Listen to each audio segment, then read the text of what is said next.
नमस्कार, आप देख रहे हैं स्पेशल रिपोर्ट न्यूज रूम से। आपके साथ मैं हूं अंजना ओम कश्यप। समाजवादी पार्टी की लड़ाई अब खुलकर सामने आ चुकी है और इसी वजह से आज मुलायम सिंह यादव और भाई शिवपाल यादव की मैराथन मीटिंग चली दिल्ली में। बताया जा रहा है लगभग 3 घंटे तक दोनों में बातचीत हुई है और जब इस बैठक से बाहर आए शिवपाल यादव तो उन्होंने कहा मंत्री हूं, मंत्री रहूंगा। उनसे बातचीत की हमारे सहयोगी जितेंद्र सिंह ने। सुनिए। इस वक्त हमारे साथ शिवपाल यादव हैं। सर, आपकी मुलाकात मुलायम सिंह यादव से 4.5 घंटे चली, मैराथन मीटिंग हुई है। किस तरीके से ये कयास लगाया जा रहा है कि आप इस्तीफा दे सकते हैं? देखिए, नेताजी समाजवादी पार्टी के राष्ट्रीय अध्यक्ष हैं, मुखिया है, तो नेताजी से तो निर्देश लेना है और जो भी निर्देश होंगे उनका मुझे पालन करना है। निर्देश किस तरीके से नेताजी के मिले हैं? क्योंकि जो मंत्रिमंडल से आपको हटाया गया है, 3 मंत्रालय आपसे छीने गए हैं, तो इसको लेकर के आप क्या कहते हैं? देखिए, हम खुश हैं, नेताजी खुश हैं और दूसरी जिम्मेदारी जो मुझे मिली है उसका पालन करना। जिम्मेदारी जो मिली है ये काफ़ी बड़ी जिम्मेदारी है, लेकिन आप इसको किस तरीके से देखते हैं? क्योंकि जिस तरीके से उत्तर प्रदेश में चुनाव है 2017 में और उसमें ज़्यादा लड़ाई है बसपा के साथ, तो ऐसे में इस तरीके से जो परिवार में चल रहा है उसको लेकर के आप क्या कहते हैं? देखिए, न परिवार में कुछ चल रहा है और हमारा केवल एक ही मकसद है 2017 में समाजवादी पार्टी के प्रचंड बहुमत की सरकार बने। शिवपाल यादव ठसक के साथ कह रहे हैं मंत्री हूं, मंत्री रहूंगा। लेकिन ये लड़ाई पहुंच तो चुकी है मुलायम सिंह यादव के दरबार में। खबर ये भी है कि अखिलेश यादव को भी बुलाया था, अखिलेश यादव आए नहीं, यानी पंच बन गए हैं मुलायम और अब उनकी बन गई है जिम्मेदारी कैसे चुनावों से पहले ढक्कन डाले इस जंग पर। नेताजी ने जिम्मेदारी दी है, जो नेताजी के साथ है। नेताजी, हम नेताजी के साथ हैं, जो नेताजी के साथ है, जो नेताजी से बात करेंगे और नेताजी जहाँ भी होंगे, अब नेताजी से बात करेंगे। वो तो नेताजी जो फैसला लेंगे, नेताजी को लाना, मुख्यमंत्री को लेना होगा, नेताजी से बातचीत करके ही होगा। नेताजी से बात करेंगे, नेताजी का जो भी निर्देश होगा, फिर नेताजी होंगे वहाँ जाएंगे, जो नेताजी का निर्देश होगा। नेताजी जो फैसला लेंगे, नेताजी से बात करेंगे, नेताजी के साथ बातचीत, सभी जनता नेताजी के साथ। देखिए, नेताजी से बात होगी, नेताजी ने करके जो भी फैसला होगा नेताजी से बात करके होगा। भतीजे के हाथों अपमान से मरमाहत चचा शिवपाल यादव को पहला और आखिरी आसरा नेताजी से है। नेताजी यानी मुलायम सिंह यादव, यानी समाजवादी पार्टी के सुप्रीमो, यानी अखिलेश यादव के पिताजी, यानी शिवपाल यादव के बड़े भैया। नेताजी ने जिम्मेदारी दी है, जो नेताजी के साथ है। हम नेताजी के साथ हैं। नाम नेताजी का और संग्राम चाचा भतीजा में। चाचा उत्तर प्रदेश समाजवादी पार्टी के अध्यक्ष शिवपाल यादव और भतीजा मुख्यमंत्री अखिलेश यादव। दोनों ने एक दूसरे के खिलाफ ऐसा बाहुबल दिखलाया कि दोनों के कुछ पर कतरे गए और फिर इनकी पंचायत सैफई और लखनऊ से उठकर दिल्ली में मुलायम के घर तक पहुंच गई। अखिलेश नहीं आए, अलबत्ता शिवपाल पहुंचे। मुझे अभी कुछ नहीं बोलना है। बस नेताजी फैसला लेंगे, मैं नेताजी जो फैसला लेंगे उसके साथ। जो हालात है निराश है आप? नहीं, मैं कोई निराश। परिवार में नेताजी का सब कहना मानते और सब कहना माने और मैंने भी कहना ही माना। अगर कोई मैंने निर्णय लिया है तो मैंने नेताजी के कहने से ही और नेताजी का मानना भी काम किया। 2 मंत्रियों की शहादत लेकर अखिलेश यादव ने ये इशारा तो कर दिया था कि यूपी के असली बॉस वही है। इतना ही नहीं, मुख्य सचिव दीपक सिंघल को भी एक झटके में किनारे लगा दिया। इसके पीछे की कहानी हम आपको आगे दिखाएंगे। उससे पहले ये दिखाते हैं कि अचानक चाचा भतीजे की लड़ाई सड़क पर कैसे आई। सरकार का झगड़ा दिखाई दे रहा है आपको, ये परिवार का झगड़ा नहीं दिखाई दे रहा है। शिवपाल जी ने सफाई में घर की बात के अंदर सवाल कर रहे हैं आप, घर की बात के बाद सवाल नहीं कर रहे। घर की बात ही है। अच्छा, कौन नहीं नेताजी की बात माने? नेताजी ने जो जिम्मेदारी दी है संगठन की। सोमवार को समाजवादी पार्टी सुप्रीमो मुलायम सिंह यादव ने अखिलेश को हटाकर उत्तर प्रदेश में समाजवादी पार्टी की कमान शिवपाल को दे दी। आज तक को मिली जानकारी के मुताबिक इस फैसले से अखिलेश बेहद खफा हुए और फिर उन्होंने बगैर मुलायम से पूछे शिवपाल से राजस्व, सिंचाई और पीडब्ल्यूडी जैसे अहम मंत्रालय ले लिए। कभी-कभी कुछ निर्णय अपने आप ले लिए जाते हैं। तो नेताजी के कहने से भी निर्णय लिए और कुछ मैंने अपने आप ही कोई अवैध काम न हो, बेईमानी भ्रष्टाचार न हो, ये हमारा शुरू से रहा है और उसी पर हम अडिग हैं और जनता के साथ हैं, जनता मेरे साथ है। भतीजे का फैसला चाचा को बुरी तरह झकझोर गया। शिवपाल ने मुलायम से अपना दुखड़ा भी रो लिया। लेकिन चुनावी साल में सवाल ये है कि क्या ये the great Indian Samajwadi family drama खत्म होगा? लखनऊ में बालकृष्ण के साथ अशोक सिंघल, दिल्ली आज तक।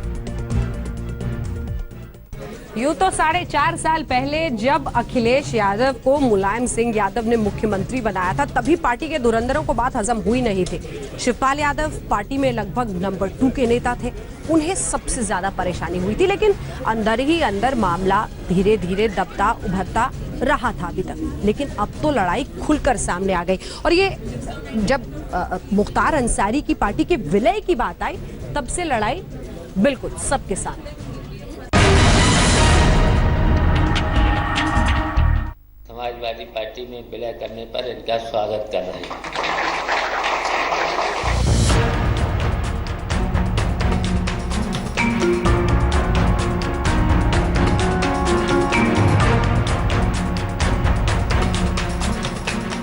मुलायम परिवार में चाचा शिवपाल और भतीजा अखिलेश में जंग की दबी छुपी खबरें तो पहले भी आती थी। लेकिन इसी जून में जब शिवपाल ने दागी छवि वाले मुख्तार अंसारी की पार्टी कौमी एकता दल का समाजवादी पार्टी में विलय कराया, तो तकरार की तलवार खुल्लम खुल्ला तन गई।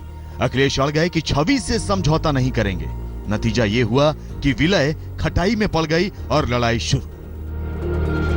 आपको प्रॉब्लम नहीं कि मुख्तार अंसारी की पार्टी से आपकी पार्टी का टाई अप? मैंने आपसे क्या कहा? जो मैंने फैसला किया वो अखबारों में पढ़ा है कि हम ऐसे लोगों को नहीं चाहते। और जब हम सरकार बनाने जा रहे हैं और जब जनता के बीच में, आप मेरा स्टेटमेंट पढ़िए, मैंने कहा कि हमारे कार्यकर्ता, हमारे नेता और हमारी पार्टी के लोग जिस समय गांव में पहुंच जाएंगे और अपनी बात बता देंगे, तो जनता एक बार फिर समाजवादियों को मौका देगी। तो फिर लेने की जरूरत क्यों पड़ी? मैंने तो नहीं लिया सर। आप चीफ मिनिस्टर हैं, आपके चेहरे पे आपकी पार्टी चुनाव लड़ेगी। मैंने तो नहीं लिया। नहीं, कौमी एकता दल वो पूछ रहे, अब आपको पावर भी आ गया। अब वो तो देखिए, नेताजी से बात हो चुकी, नेताजी ने तुम्हें वो टीवी पे भी आया, चैनल पे भी आया, सब पे आ चुका है।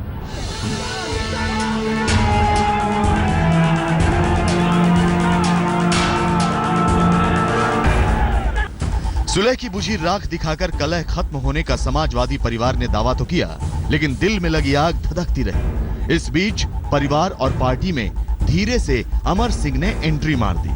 अखिलेश को अमर फूटी आंख नहीं सुहाती, लेकिन शिवपाल से अमर की छनने लगी। मुलायम ने अमर को राज्यसभा में भिजवा दिया और उनकी दोस्त जया प्रदा को यूपी में कैबिनेट मंत्री का दर्जा। शिवपाल से अहम मंत्रालय छीनने के बाद अखिलेश ने जो इशारा किया, उससे भी लगता है कि अमर का दखल बर्दाश्त नहीं। अगर घर के बाहर के लोग ही हस्तक्षेप करेंगे तो पार्टी कैसे चलेगी? मुलायम सिंह जी मुझे दल से निकाल दिए, फिर भी वो हमारे बड़े भाई थे।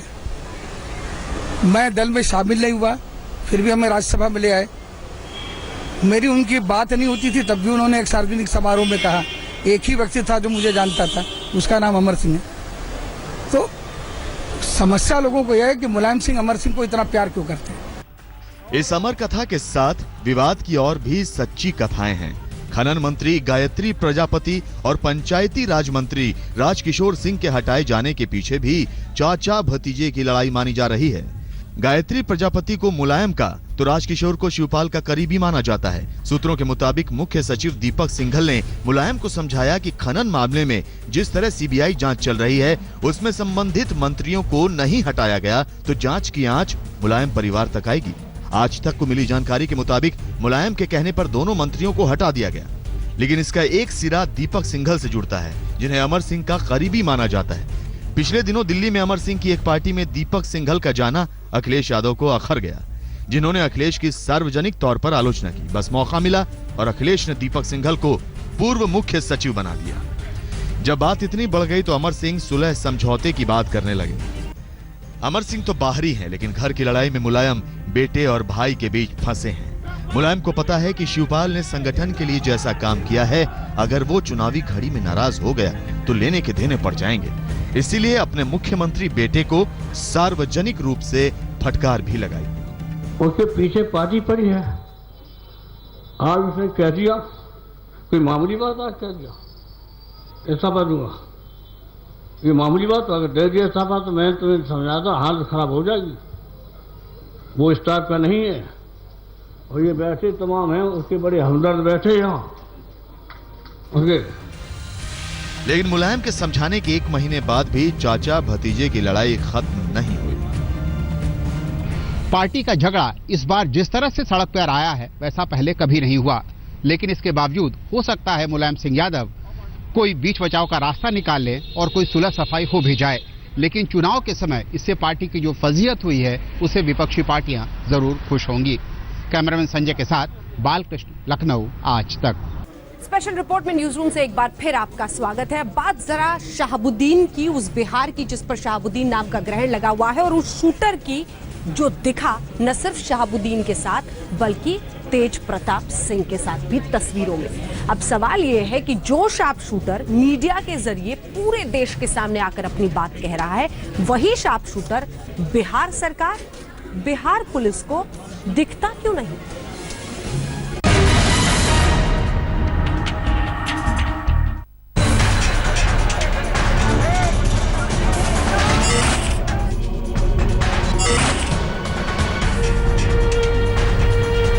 बिहार के पत्रकार राजदेव की हत्या के आरोपी, जिस शार्प शूटर को पुलिस अब तक तलाश नहीं पाई थी, वो अपने आका की रिहाई के वक्त भागलपुर जेल के बाहर मौजूद था। शहाबुद्दीन के काफिले में शार्प शूटर मोहम्मद कैफ बंटी न सिर्फ शामिल था, बल्कि शहाबुद्दीन के काफिले के साथ वो सिवान तक आया था। अब जरा इस तस्वीर को भी देख लीजिए। शहाबुद्दीन का शार्प शूटर यहां बिहार के स्वास्थ्य मंत्री और लालू यादव के सुपुत्र तेज प्रताप यादव के साथ नजर आ रहा है। शार्प शूटर कैफ कभी शहाबुद्दीन के साथ तो कभी तेज प्रताप यादव के साथ दिख रहा है। लेकिन ये सिर्फ बिहार पुलिस के लिए ही मिस्टर इंडिया बन चुका है, पुलिस को ये नजर नहीं आता। हालांकि तेज प्रताप के साथ शार्प शूटर की तस्वीर कब की है ये साफ नहीं हो पाया, लेकिन इस पर बिहार की सियासत में बखेड़ा खड़ा हो गया। विपक्ष को एक बार फिर सरकार पर निशाना साधने का मौका मिल गया। जो आरजेडी का पुराना इतिहास है, वो इतिहास इस बात का गवाह है कि इस प्रकार के लोग आरजेडी में बड़ी संख्या में रहे हैं। और खुद शहाबुद्दीन आरजेडी के राष्ट्रीय कार्य समिति के सदस्य हैं।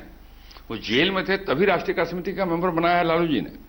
तो राष्ट्रीय जनता दल के साथ अगर गठबंधन बना के कुछ सरकार चलेगी तो ऐसे अपराधी मंत्रियों से मिलते रहेंगे, उनके साथ गलवैयां करते रहेंगे, अपराधियों का मनोबल बढ़ता रहेगा, स्वाभाविक है। बिहार में देखिए, जिसे से मोहम्मद कैफ का फोटो शहाबुद्दीन के बगल में दिखाई पड़ा, लालू यादव के बेटे के बगल में दिखाई पड़ा। बड़े मियाँ तो बड़े मियाँ, छोटे मियाँ सुभान अल्लाह।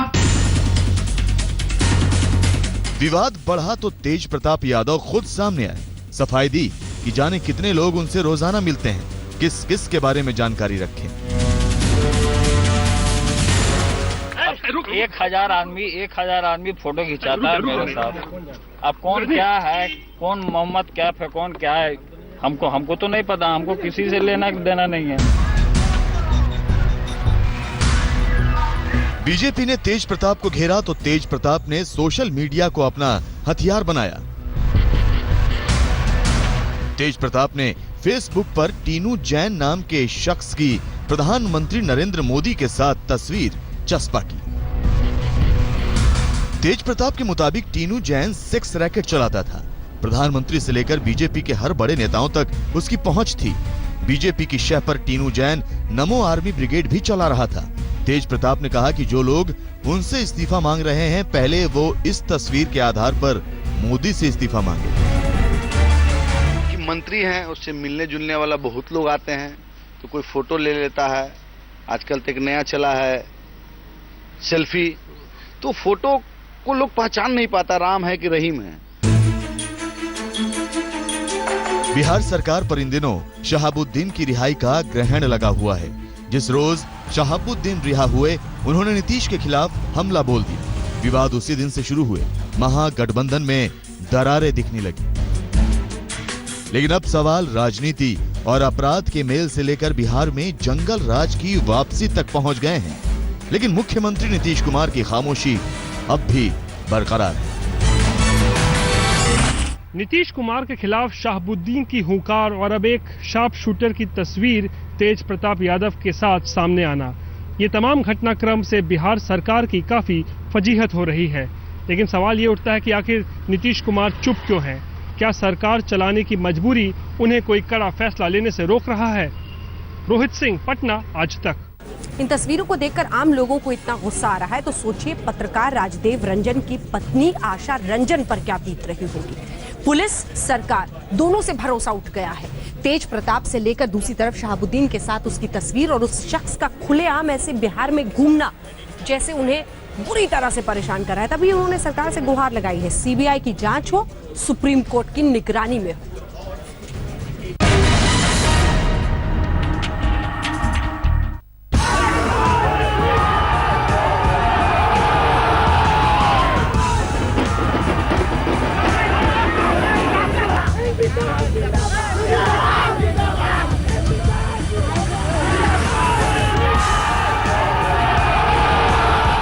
ये बिहार में नई बहार है। आरजेडी के बाहुबली नेता शहाबुद्दीन को उनके समर्थकों ने पोस्टर बॉय बना दिया है। जेल से रिहाई पर पूरे प्रदेश की तरफ से उन्हें बधाई दी जा रही है। बड़े बड़े होर्डिंग्स पर शहाबुद्दीन को बिहार का शेर बताया जा रहा है।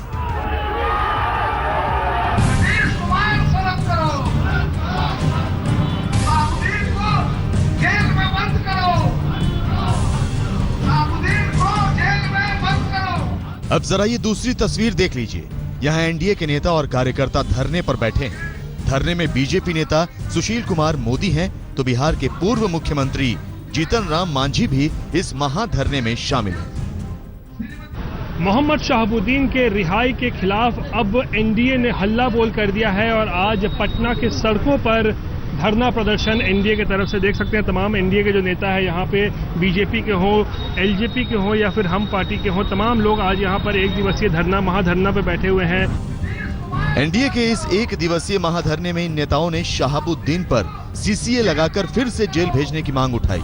साथ ही सरकार से ये भी कहा कि शहाबुद्दीन की जमानत रद्द करने के लिए सरकार सुप्रीम कोर्ट में अपील करे।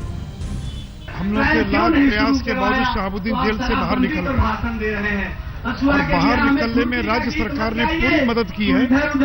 और अब जब प्रशांत भूषण चले जा रहे हैं सुप्रीम कोर्ट, तब सरकार भी नाटक लेकर हम भी जाएंगे। आपने हाईकोर्ट में क्यों नहीं विरोध किया? आपने हाईकोर्ट में बढ़िया से बढ़िया वकील क्यों नहीं रखा? शहाबुद्दीन पर बिहार का सियासी संग्राम छिड़ा है। इसी बीच बिहार के पत्रकार राजदेव रंजन हत्याकांड के आरोपी शार्प शूटर मोहम्मद कैफ बंटी की तस्वीरें पहले शहाबुद्दीन के साथ आईं और फिर बिहार के स्वास्थ्य मंत्री तेज प्रताप यादव के साथ। सवाल राजनीति पर उठे तो बिहार के पुलिस प्रशासन पर भी कि आखिर पत्रकार राजदेव रंजन हत्याकांड का ये आरोपी शूटर पुलिस को क्यों दिखाई नहीं देता। पत्रकार राजदेव रंजन की पत्नी आशा रंजन ने जब मोहम्मद कैफ बंटी की तस्वीरें नेताओं के साथ देखी तो उनका आक्रोश बाहर आ गया। वो तस्वीरें तो वो साफ बता रही हैं कि वो उसमें शामिल हैं, तो इसमें ना मानने का तो सवाल ही नहीं उठता। और वैसे भी ये मोहम्मद कैफ और जावेद वैसे पहले से भी पुलिस की लिस्ट में नामजद थे, लेकिन उनके खिलाफ कोई कार्रवाई की नहीं गई। उनको ना रिमांड पर लिया गया, ना उनसे कोई पूछताछ की गई। आज तक की team sharp shooter Mohammad Kaif Bunty के घर तक जा पहुंची, जहां कैफ ने कई तस्वीरें दिखाई जिसमें वो पत्रकार राजदेव रंजन के साथ दिखाई दे रहा है। यही नहीं, कैफ ने तो अपने ऊपर लगे हर इल्जाम को झूठा करार दे दिया। समर्थक के रूप में गया था, हमारे घर वो आते थे, मैं उनके घर एक बार गया भी था और बहुत सारी यादें हैं जो सिर्फ आंसू बहा कर रह सकते हैं और मैं कुछ कह नहीं सकता हूँ। ये जितने भी बेबुनियादें हैं, सारी झूठी बातें हैं, सारी एकदम बकवास बातें हैं।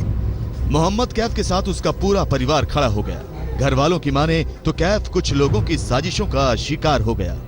हमारा बेटा आज तक कोई मर्डर किया ही नहीं है, कोई रिकॉर्ड नहीं है। आप जांच करवा लीजिए, थाना से लेकर जितना है आप दिखवा लीजिए। ऐसा कुछ नहीं है, सरासर गलत इल्जाम लगाया जा रहा है, हमारे बेटे को फंसाया जा रहा है। मोहम्मद कैफ पत्रकार राजदेव रंजन का हत्यारा है या फिर वो बेकसूर है, ये तो पुलिस की जांच में ही सामने आएगा। लेकिन सवाल तो ये है कि आखिर बिहार पुलिस कब कैफ को गिरफ्तार करेगी, कब उससे पूछताछ करेगी। राजदेव रंजन हत्याकांड की जो रिपोर्ट पुलिस ने दर्ज की है उसमें कैफ का नाम शामिल है। तो फिर पुलिस पर वो कौन सा खौफ है, किसका दबाव है जिसके चलते पुलिस मोहम्मद कैफ पर हाथ डालने से कतरा रही है? रोहित सिंह के साथ सुजीत कुमार झा, पटना आज तक। बिल्कुल, सवाल यही है कि कौन सा खौफ है बिहार पुलिस पर कि आंखों पे पट्टी बांधकर पुलिस सरकार बैठी हुई है।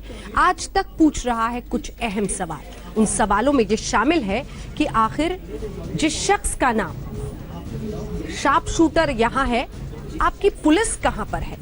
और यही क्या सुशासन है नीतीश जी?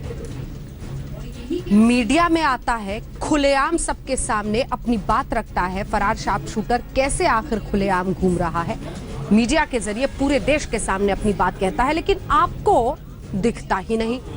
पुलिस के हाथ उस तक पहुंचते ही नहीं। 4 दिन में आपकी पुलिस आखिर क्यों नहीं पकड़ पाई है उस शख्स को जिसको आपने नामजद किया है पत्रकार राजदेव रंजन की हत्याकांड में? कैमरे में दिखता है, पुलिस को दिखाई नहीं देता। बस आखिर क्या है वो खौफ, क्या है वो नाकामी कि आंखों पर पुलिस के पट्टी लगी है?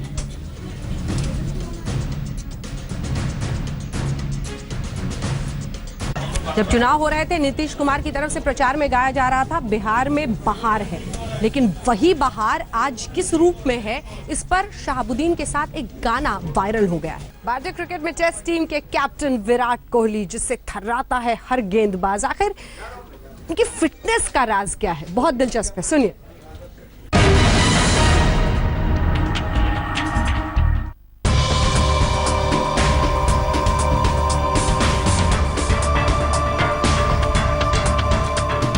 तैयारी तंदुरुस्ती की,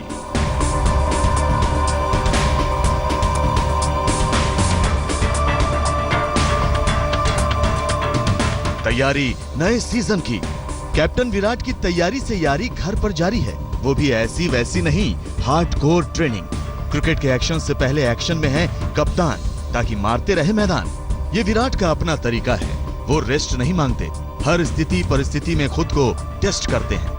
आज इंस्टाग्राम पर उन्होंने ये वीडियो शेयर की। इस वीडियो में वो बता रहे हैं कि उनके सुबह की शुरुआत कैसी रहती है। आप खुद ही देखिए, ये वो तथ्य हैं जिन्हें खुद विराट ने शेयर किया। शुरुआत साइकिलिंग से, 120 की आरपीएम से 15 मिनट तक वो साइकिलिंग करते हैं। इसके बाद स्ट्राइड सेशन शुरू होता है। 20-20 सेकंड की 10 स्ट्राइड लगाते हैं विराट। इस दौरान उनकी स्पीड रहती है 19 किलोमीटर प्रति घंटा। घर पर रहते हुए भी विराट अपनी फिटनेस के मामले में कोई ढील नहीं देते, तो चाहते हैं कि उनकी टीम का एक एक खिलाड़ी उन्हीं की तरह फिट हो। इसीलिए उन्होंने आखिर में संदेश भी छोड़ा है, ट्रेन हार्ड, ट्रेन स्मार्ट। आज तक ब्यूरो। इसी के साथ स्पेशल रिपोर्ट में इतना ही, लेकिन देश दुनिया की बाकी खबरों के लिए आप देखते रहिए आज तक।